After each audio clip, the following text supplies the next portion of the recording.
Hello everyone. तो आज हम G.W.F. हीगल की book the elements of philosophy of rights के थर्ड पार्ट को करेंगे। अभी तक हमने इस बुक के 2 पार्ट और इंट्रो देख लिए हैं इस वीडियो के प्रीवियस पार्ट्स में।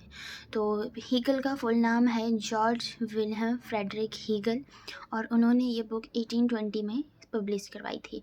हम अभी थोड़ा सा इसका शॉर्ट समराइज़ कर लेते हैं कि अभी तक हमने इस बुक में क्या देखा है। तो हीगल ने ना इस बुक में बेसिकली ट्रू फ्रीडम की बात की है कि ट्रू फ्रीडम इंसान के लिए क्या है, पर्सन के लिए। हीगल ने इंडिविजुअल का एज ए पर्सन बताया है और उसके लिए ट्रू फ्रीडम क्या है। ट्रू फ्रीडम का मतलब यहाँ पे ये नहीं है कि पर्सनल चॉइस, कि हमारी जो पर्सनल चॉइस है हम वो करेंगे तो हमारे पास ट्रू फ्रीडम है। ट्रू फ्रीडम से उनका मतलब ये है कि एक इंडिविजुअल की ऐसी विल जो लोगों के साथ मिलके उस विल को ऐसा रेशनली यूज़ करे कि वो सोसाइटी के लिए अच्छा काम करे, ठीक है, और रेशनल और मोरल इंस्टीट्यूशन के लिए अच्छा काम करे। और ये बुक ना बेसिकली ऑब्जेक्टिव फ्रीडम को कैसे हम अचीव करें उस पर ध्यान देते हैं, क्योंकि एक आता है ना कि लोग सब्जेक्टिव करने लगते हैं कि अपने खुद के फ़ायदे के लिए करने लगते हैं, लेकिन अगर वही चीज़ individual as a society as a whole लेके चलेगा तो वो एक ऑब्जेक्टिव फ्रीडम अचीव कर सकता है जो कि मोरली भी सही रहेगा सोसाइटी के लिए।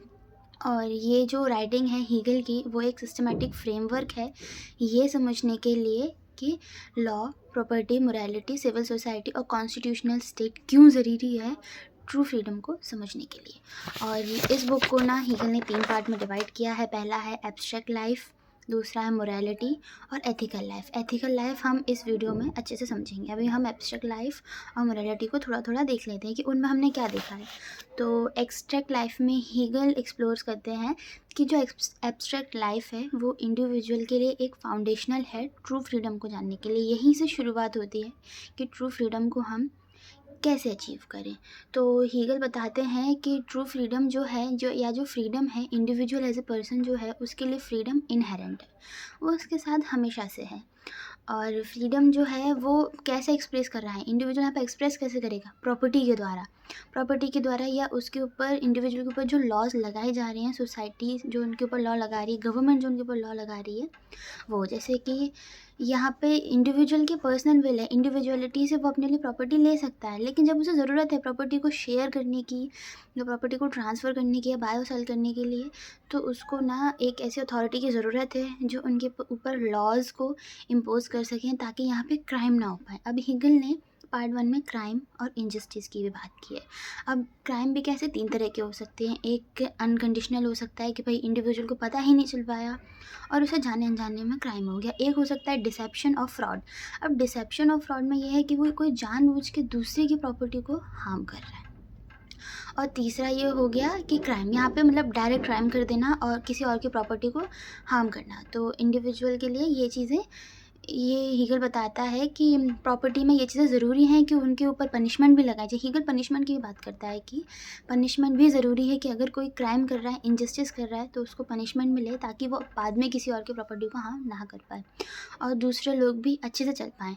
तो हीगल ने मतलब पार्ट 1 में एब्स्ट्रैक्ट में यही बताया गया है कि लीगल राइट्स और प्रॉपर्टी ही यहाँ पर ट्रू फ्रीडम है, एक इंडिविजुअल फ्रीडम है। लेकिन ये अभी मतलब फिर वो ये देखते हैं कि ये तो सिर्फ एक एक्सटर्नल फ्रीडम हो गया, तो इसीलिए पार्ट 2 वो बनाते हैं बुक का। तो पार्ट 2 का नाम है मोरालिटी। और मोरालिटी में वो ये बताते हैं कि मतलब अभी तक हमने बस एक्सटर्नल फ्रीडम के बारे में बताया कि प्रॉपर्टी, अभी उन्होंने ये भी नहीं बताया कि प्रॉपर्टी में चीज़ें क्या क्या आएंगी। उन्होंने बस अभी ये बताया कि प्रॉपर्टी होनी चाहिए, लीगल राइट्स होने चाहिए, तो इंडिविजुअल जो है ट्रू फ्रीडम को अचीव कर सकता है। अब हीगल फिर उस चीज़ को एक्सप्लोर करते हैं कि मतलब एक जो इंटरनल फ्रीडम होना भी बहुत ज़रूरी है, कंसाइंस होना चाहिए, मोरल कंसाइंस, मोरालिटी फ्रीडम में बहुत ज़रूरी है। मोरल कंसाइंस होना चाहिए, सेंस ऑफ ड्यूटी होना चाहिए। तो वो इस चीज़ को ऐसे बताते हैं कि इंटेंशन और पर्पस होनी चाहिए। एक पर्पस होना चाहिए कि हम उस प्रॉपर्टी को क्यों ले रहे हैं, क्यों यूज़ कर रहे हैं, क्यों बेच रहे हैं। और पर्पस और इंटेंशन क्या, गुड और ईविल हो सकती है। गुड कैसी होगी, एक रेशनल होगा, और ईविल में क्या होगा, इंसान क्या करेगा, ईविल में सब्जेक्टिव विल आ जाएगी। और सब्जेक्टिव विल प्रॉब्लमेटिक हो सकती है, क्यों हो सकती है, क्योंकि भाई वो एक बार के लिए सब्जेक्टिव क्या होगी, वो सिर्फ अपने बारे में सोचेगी। लेकिन हीगल चाहते हैं कि यहाँ पे हम ऑब्जेक्टिव फ्रीडम को पाएँ। तो बस फिर उन्होंने यहाँ पे ये मोरल कंसाइंस, पर्सनल कंसाइंस और की बात की कि जो पर्सन है, इंडिविजुअल है, उसे अपनी सेंस ऑफ ड्यूटी से काम लेना चाहिए ताकि वो एक ट्रू फ्रीडम को अचीव कर सकें। तो इसी तरह से ना यहाँ पे ना पार्ट 2 में एक ऐसा कॉन्फ्लिक्ट सा क्रिएट हो जाता है सब्जेक्टिव और ऑब्जेक्टिव मोरालिटी के बीच में। इसलिए पार्ट 3 जो एथिकल लाइफ है, जो सबसे इम्पॉर्टेंट एस्पेक्ट है फ्रीडम को अचीव करने के लिए, वो इसमें बुक में इंट्रोड्यूस कराया हीगल ने। तो अभी हम इस वीडियो में आगे पार्ट 3 को समझेंगे। तो पार्ट 3 को हम ऐसे नोट्स के द्वारा समझेंगे। तो अब हम इस बुक में आगे इसके पार्ट 3 को देखेंगे, एथिकल लाइफ को, और इस बुक का पूरा नाम है elements of the philosophy of right, जिसे GWF हीगल यानी कि जॉर्ज विल्हेम फ्रेडरिक हीगल ने लिखा है। 1820 में ये बुक पब्लिश हुई थी। तो पार्ट 3 जो है इसका एथिकल लाइफ, ये एक हाईएस्ट स्टेज है फ्रीडम की। पार्ट 3 को हम समझने के बाद हम ये समझ सकते हैं कि इंसान जो है, इंडिविजुअल जो है, वो ट्रू फ्रीडम कैसे अचीव करे, जहाँ पे इंडिविजुअल जो है वो मोरालिटी से और यूनिवर्सल एथिकल ऑर्डर से एक ट्रू फ्रीडम को अचीव कर सकता है। एथिकल लाइफ जो है वो एब्स्ट्रैक्ट से और सब्जेक्टिव मोरालिटी से पर्सनल फ्रीडम को इतना अच्छे से नहीं अचीव कर सकते हैं, लेकिन एथिकल लाइफ उस चीज़ को क्या है, बढ़ा देती है। उस चीज़ को जितना हमने जैसे अभी तक मोरालिटी से और एब्स्ट्रैक्ट राइट से ट्रू फ्रीडम को समझा है, और अगर हम एथिकल लाइफ को भी समझ जाएँ तो हम एक यूनिवर्सल या एक ट्रू फ्रीडम को अचीव कर सकते हैं। तो इस पार्ट 3 को भी ना हीगल ने 3 सेक्शंस में डिवाइड किया है, the family, the civil society and the state. तो द फैमिली में उन्होंने ये बताया है कि अभी तक जैसे कि हमने पार्ट 1 देखा था कि कुछ बहुत अच्छे से डिसाइड नहीं था कि प्रॉपर्टी यहाँ पे क्या है, या पार्ट 2 में हमने देखा कि मोरालिटी में क्या है, हमें बस नॉर्मल ड्यूटी बताई गई थी। लेकिन पार्ट 3 में ना ये चीज़ काफ़ी अच्छे से हीगल ने समझाई है कि एथिकल लाइफ में हम किस तरह से चलें जिससे कि हमें ट्रू फ्रीडम मिल सके। तो द फैमिली में हीगल बताते हैं कि एथिकल लाइफ में ना फैमिली जो है वो फाउंडेशन की तरह काम करती है। ये एक इमोशनल बॉन्ड होता है म्यूचुअल रिस्पॉन्सिबिलिटीज़ का। म्यूचुअल चीज़ या फिर कंसेंट या विल का हीगल ने बहुत यूज़ किया है, क्योंकि हीगल ना रूसो की जनरल विल का भी खूब सपोर्ट करते थे। तो उनका मानना था कि अगर हम किसी अच्छी will say, rational will say अगर हम सोसाइटी में काम करेंगे तो वो सोसाइटी के अच्छे के लिए काम होगा, और उससे ग्रोथ और इंडिविजुअल की पर्सनल ग्रोथ भी काफ़ी अच्छी होगी। अब द फैमिली में भी इन्होंने कई सारे एस्पेक्ट समझाए हैं, जैसे कि मैरिज। तो मैरिज में क्या है कि ये एक यूनियन है जिसमें लव और म्यूचुअल कंसेंट है दो लोगों के बीच में, जिसमें कि वो यूनाइटेड होकर रहते हैं और एक एथिकल यूनिट को शेयर करते हैं। अब मैरिज जो है वो क्या करती है, नेचुरल डिज़ायर्स को एथिकल ड्यूटीज़ में ट्रांसफ़र करती है। अब यहाँ पे क्या है, फैमिली, प्रॉपर्टी एंड वेल्थ, ये सेकंड है, जिसमें कि प्रॉपर्टी जो है फैमिली की वो कलेक्टिवली यूज़ होती है, सब लोग साथ में यूज़ करते हैं, जिससे कि फैमिली की यूनिटी रिफ्लेक्ट होती है। और प्रॉपर्टी को मैनेज करना एक फैमिली का जो फैमिली के मेम्बर्स है उनकी ड्यूटी है, ताकि वो फैमिली में स्टेबिलिटी और फैमिली की वेलबींग का ध्यान रख सके। अब एजुकेशन एंड अपब्रिंगिंग बहुत ज़रूरी है, और ये चीज़ फैमिली में ही देखी जा सकती है। जो चिल्ड्रंस होते हैं फैमिली के, वो क्या है, रिप्रेजेंट करते हैं कॉन्टिन्यूशन को, वो फैमिली को बढ़ाते हैं आगे। तो ये फैमिली के जो प्रीवियस मेंबर्स हैं, जो बड़े लोग हैं, उनकी ये ड्यूटी है कि वो इंडिविजुअल्स को एजुकेशन प्रोवाइड करें और उनकी एथिकल वैल्यूज़ को बढ़ाएं, उन्हें समझाएं कि उन्हें ट्रू फ्रीडम को कैसे अचीव करना है, उन्हें सोसाइटी के बारे में समझाएं। ये फैमिली मेम्बर्स की ड्यूटी है। The family nurtures moral and social development until children become independent member of civil society. जब तक जो चिल्ड्रन है, जब तक जो चाइल्ड है वो सिविल सोसाइटी का इंडिपेंडेंट मेंबर नहीं बन जाता, उन्हें फैमिली की ये ड्यूटी है कि वो चिल्ड्रन को मोरली और सोशली डेवलप करें। अब फैमिली का डिसोल्यूशन फिर होने लगता है जब फैमिली का जो चाइल्ड है, वो बच्चा है, वो अचीव हो जाता है, बड़ा बन जाता है, या जो वो इंडिपेंडेंस को अचीव कर लेता है, तो वो अपनी खुद की फैमिली इस्टेब्लिश करने लगता है। तो वहाँ पे भी जो है वो जो पुरानी फैमिली वो डिसॉल्व होने लगती है। वो डिसॉल्व ऐसी होने लगती है कि डेथ और सेपरेशन हो जाता है, कोई बीमार हो गया, किसी की ज़्यादा एज हो गई तो डेथ होने लगती है लोगों की। तो इस तरह से भी फैमिली जो है वो डिवाइड हो जाती है, और फैमिली की जो एक यूनिट थे जो पहले साथ में रह रहे थे वो धीरे धीरे ख़त्म होने लगती है, और जो चिल्ड्रंस थे, जो चाइल्ड था, वो अलग अपनी फैमिली को बनाने लगता है, और वो एथिकल लाइफ में ज़्यादा ध्यान लेने लगता है सोसाइटी में। और जो फैमिली है वो फर्स्ट पेयर है जहाँ पे हम इंडिविजुअल को एक्सपीरियंस कर सकते हैं एथिकल यूनिटी में। अभी हमने एथिकल लाइफ का सेक्शन 1 देखा था, द फैमिली की, किस तरह से चिल्ड्रन को फैमिली की ड्यूटी है कि वो उन्हें एजुकेशन प्रोवाइड कराए, फैमिली की ड्यूटी है कि वो उनकी अच्छी अपब्रिंगिंग करें मोरली और एजुकेशनली, ताकि वो जो फैमिली है वो अच्छे से ग्रो कर सके, उनके चिल्ड्रन अच्छे से ग्रो कर सके सोसाइटी में, और एक अच्छे विल से सोसाइटी में डेवलपमेंट ला सके। ठीक है, अब पार्ट 2 है इसका, मतलब सेक्शन 2 है इसका, सिविल सोसाइटी। अब सिविल सोसाइटी क्या है, हीगल इसमें बताते हैं कि सिविल सोसाइटी जो है वो इंडिविजुअल के प्राइवेट इंटरेस्ट को इस तरह से इंटरेक्ट करते हैं सोसाइटी में, जिससे कि वो इकोनॉमिक, लीगल और सोशल इंस्टीट्यूशन में ग्रोथ लाते हैं और चेंजेस लाते हैं। अब यहाँ पे एस्पेक्ट्स क्या हैं, जैसे कि system of needs, individual satisfy करते हैं मटेरियल को, पर्सनल नीड्स को, और प्रोडक्शन के द्वारा, एक्सचेंज और कंजप्शन के द्वारा, क्योंकि ये चीज़ें ना सोसाइटी में हो सके, ये चीज़ हम फैमिली में नहीं कर सकते, फैमिली में प्रोडक्शन कैसे करेंगे।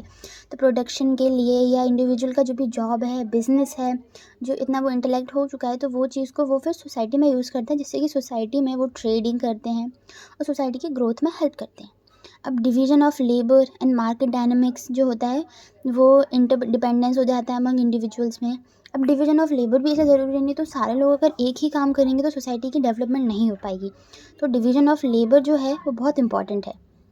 अब एडमिनिस्ट्रेशन ऑफ जस्टिस, अब किसी भी सोसाइटी में जस्टिस बहुत ज़रूरी है, क्योंकि अगर लॉज नहीं होंगे, लॉज अगर लोगों पे इन्फोर्स नहीं किए जाएंगे तो लोग क्या है उसको अच्छे से नहीं कर पाएंगे, सोसाइटी में अच्छे से काम नहीं कर पाएंगे, कहीं प्रॉब्लम्स क्रिएट होने लगेंगी। और जो हम क्या रैशनली और मोरालिटी की बात कर रहे हैं तो कहीं ना कहीं आगे ख़त्म हो जाएगी। तो लॉज बहुत ज़रूरी हैं। तो protection of individual right and regulate social interaction से हम लॉज को इंश्योर कर सकते हैं। और courts and legal institution guarantee that justice prevails and upholds the rule of law. अब पुलिस एंड कॉपरेशन, पुलिस बहुत ज़रूरी है। पुलिस क्या करती है, पब्लिक ऑर्डर को मेंटेन रखती है, लॉज को प्रोटेक्ट करती है, कॉमन गुड को प्रोटेक्ट करती है। बेसिकली पुलिस क्या करती है, जैसे कि गवर्नमेंट ने लॉ बना दी है तो पुलिस कॉमन गुड को प्रोटेक्ट करती है। और कॉपरेशन क्या होते हैं, वो कलेक्टिव इंटरेस्ट होता है। जैसे कि कुछ लोग हैं, उन्होंने अपना एक ग्रुप बनाया, उन्होंने अपनी एक ऐसी ऑर्गेनाइजेशन बना ली जहाँ पे वो अपने जो उनके इकोनॉमिक जो उनके काम है वो उसको बढ़ा रहे हैं, वो अपना बिजनेस कर रहे हैं, वो उस कॉपरेशन में वो अपना मतलब जो भी उनका एग्रीकल्चर वगैरह जो भी उनका काम है वो एक कॉपरेशन में करके कर रहे हैं। और इस कॉपरेशन का ध्यान पुलिस रखती है, कैसे, ऑर्डर को मेनटेन रख के, पब्लिक ऑर्डर को या लॉज किस तरह से लोग यूज़ कर रहे हैं उस चीज़ को मेनटेन करके। अब क्लास स्ट्रक्चर, यहाँ पे ना एथिकल लाइफ में ना क्लास स्ट्रक्चर भी है, जिसको 3 चीज़ों में डिवाइड किया है, एग्रीकल्चर क्लास, बिजनेस क्लास और यूनिवर्सल क्लास। एग्रीकल्चर क्लास वही है जो मतलब रूट से जुड़े हुए लोग हैं, जो एग्रीकल्चर कर रहे हैं, खेती किसानी कर रहे हैं और अपने कल्चर पे ध्यान दे रहे हैं। और बिजनेस क्लास क्या है, वो इनोवेशन ला रही है, सोसाइटी में इनोवेशन ला रही है, ट्रेड कर रहे हैं, आसपास की कंट्री से ट्रेड रिलेशंस बढ़ा रहे हैं, जिससे कि सोसाइटी में काफ़ी अच्छा चेंज ला सकते हैं। और एक हो गई यूनिवर्सल क्लास, जिसमें कौन से लोग होते हैं, इंटेलेक्चुअल, सिविल सर्विस, जैसे कि जो बच्चा था, जो फैमिली में चिल्ड्रन थी, उसकी अच्छे से अपब्रिंगिंग की गई, उसने अच्छी क्या कहते हैं नॉलेज ली, उसने अच्छा उसको सोसाइटी का उसने मोरली काफ़ी अच्छा काम कर रहा है, तो वो काफ़ी इंटेलेक्ट हो जाएगा, वो एज ए सिविल सर्वेंट भी बन सकता है इसमें सोसाइटी में, जिससे कि वो लोगों के इंटरेस्ट के लिए काम करेगा, जो लोगों की विल है। क्योंकि जो सिविल सर्वेंट्स होते हैं ना, वही जो लॉज वगैरह हैं उनको अच्छे से मेंटेन करवा के रखते हैं, वो लॉज बनाते हैं लोगों के लिए और एक नए नए आइडियाज़ देते हैं, जिससे कि सोसाइटी जो है वो ग्रो कर सके। अब जो सिविल सोसाइटी है वो एक मीडिएटर है फैमिली और स्टेट के बीच में, क्योंकि सिविल सोसाइटी नहीं होगी तो फैमिली और स्टेट का इंटरेक्शन नहीं हो पाएगा, जिससे कि अभी तक हमें जो ट्रू एक फ्रीडम चाहिए था वो हम कैसे अचीव करेंगे।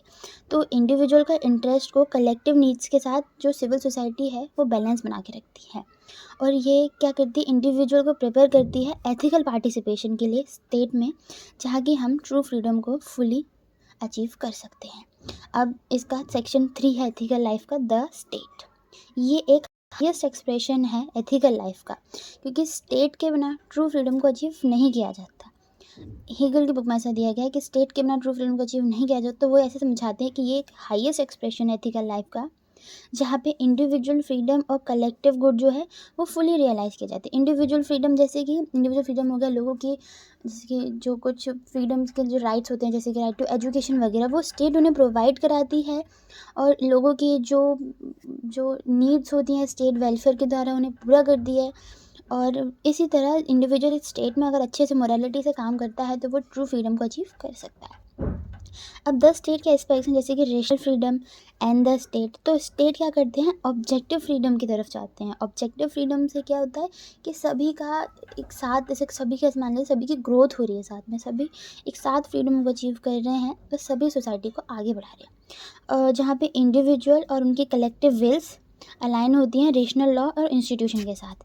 कलेक्टिव विल्स बहुत ज़रूरी हैं, क्योंकि अगर सब लोग अपनी पर्सनल विल से चलेंगे ना तो ट्रू फ्रीडम अचीव नहीं हो पाएगा और उससे कॉन्फ्लिक्ट भी बढ़ सकते हैं। तो हीगल क्या है, कलेक्टिव विल के काफ़ी सहयोगी हैं। वो ये कहते हैं कि कलेक्टिव विल होना बहुत ज़रूरी है और ये चीज़ स्टेट मेंटेन करके रखती है। अब ट्रू फ्रीडम अचीव तब होता है जब इंडिविजुअल अपनी जो रेशनल ऑर्डर है वो स्टेट को सबमिट करता है, अपनी जो लॉजिक वो स्टेट को सबमिट करते हैं और भी लोगों की जो होते हैं, तो फिर स्टेट उन सबका एक विल बना के एक लॉ एक या फिर एक ऑर्डर लाता है, जिससे कि स्टेट में ग्रोथ होती है।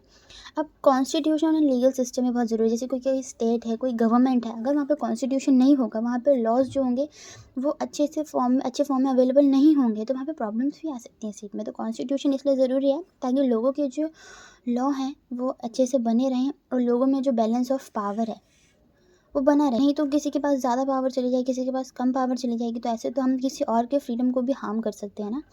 तो इसलिए कॉन्स्टिट्यूशन और लीगल सिस्टम बहुत ज़रूरी है। तो law guarantee individual rights while promoting the common good को प्रमोट करने के साथ साथ लॉ इंडिविजुअल के राइट्स को भी गारंटी करता है।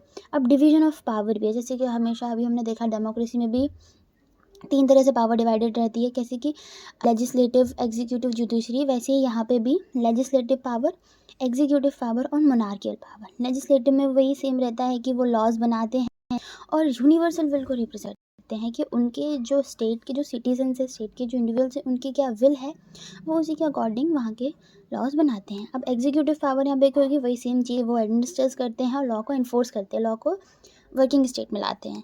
अब मोनार्कियल पावर, यहाँ पे मोनार्क क्यों कहा गया है, क्योंकि हीगल जो थे वो मोनार्की के सपोर्ट में थे और उनका कहना ये था कि जो हेरिडिटरियल जो मोनार्की आती है, जो पहले से जो फैमिली के द्वारा जो किंग बन के आ जाना कि राजा का बेटा राजा ही बनेगा, वो जो अपने सिटीजन्स को अच्छे से समझ सकता है और उनकी जो विल है उस पर एक मोनार्क ही अच्छे से काम कर सकता है।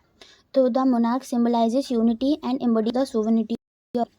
लेकिन यहाँ पे ये है, मोनार्क जो है वो एक गवर्नमेंट का फॉर्म भी हो सकता है, लेकिन अगर हम अकॉर्डिंग टू हीगल देखें तो ये था कि हीगल मोनार्की के सपोर्ट में थे। अब पेट्रोटिज्म एंड सिविक ड्यूटी, अगर कोई जो सिटीज़न है, इंडिविजुअल है स्टेट का, वो अपने फ्रीडम और लॉयल्टी को कैसे एक्सप्रेस करेगा, पेट्रोटिज्म के द्वारा। वहाँ के क्या कहते हैं, वहाँ पे जो भी इंस्टीट्यूशंस हैं वहाँ पे पार्टिसिपेट करके, उनके जो उन्होंने जो लॉ बनाए हैं उनके रिस्पेक्ट करके वो अपने पेट्रोटिज्म को दर्शा सकता है। और वो उनकी ड्यूटी है कि वो जो लॉज उन्होंने बनाए हैं उनके रिस्पेक्ट करें, वो उन्हें माने और उनको अच्छे से लॉज को इम्प्लीमेंट करने में उनकी हेल्प करें। अब पेट्रोटिज्म इमर्जेस कब होता है, जब इंडिविजुअल अपनी आइडेंटिटी को एक ग्रेटर एथिकल होल में इसे इंट्रोड्यूस करते हैं। अब इंटरनेशनल रिलेशंस, स्टेट, उन्होंने बताया कि state interacts with in A system of international law but true ethical life remains bounded with individual state. State का जो है वो एक इंटरनेशनल लॉ तो होना चाहिए, उनके दूसरों के साथ भी ऐसे फ्रेंडशिप होनी चाहिए। ये नहीं है कि एक स्टेट है तो वो दूसरे स्टेट से लड़ाई करके रहे, लेकिन उनके जो लॉ हैं, उनकी जो एथिकल मोरालिटी है वो अपने स्टेट के अंदर ही रहनी चाहिए इंडिविजुअल की। और कॉन्फ्लिक्ट्स हैं, जैसे कि कॉन्फ्लिक्ट्स हो सकते हैं, अगर हम जैसे कि कॉन्फ्लिक्ट्स भी आ सकते हैं, जैसे कि स्टेट है या फिर जो कोई मतलब गवर्नमेंट है, अगर वो नेशनल इंटरेस्ट पे काम करेगी, इंडिविजुअल के विल पे काम ना करते हुए अगर वो नेशनल इंटरेस्ट पे काम करेगी, तो कॉन्फ्लिक्ट्स भी आ सकते हैं। State is the culmination of ethical life where personal freedom is reconciled with universal rationality. It ensures justice, stability, and the realization of human freedom within a structured and lawful society.